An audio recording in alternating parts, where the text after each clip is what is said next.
Hello everyone, welcome to Vishal online classes. तो दोस्तों, आज के इस वीडियो में मैंने बनाया है एक सोल्डरिंग आयरन इस पेंसिल की मदद से।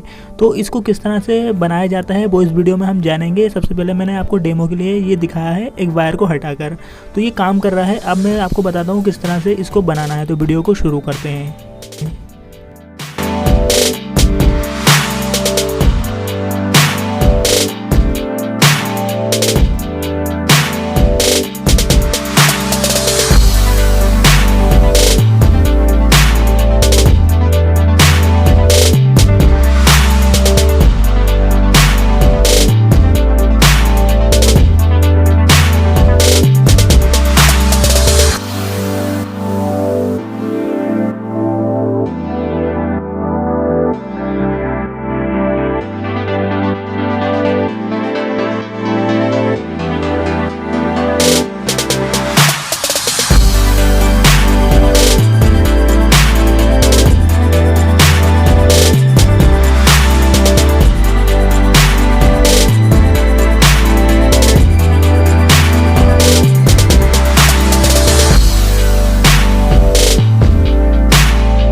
दोस्तों आशा करता हूँ वीडियो आप सभी को बहुत ही ज़्यादा पसंद आई होगी। वीडियो आपको पसंद आए तो उसे लाइक करके ज़्यादा से ज़्यादा सोशल मीडिया फेसबुक व्हाट्सएप पर शेयर करें ताकि आपके दोस्तों को भी इसके बारे में पता चल जाए।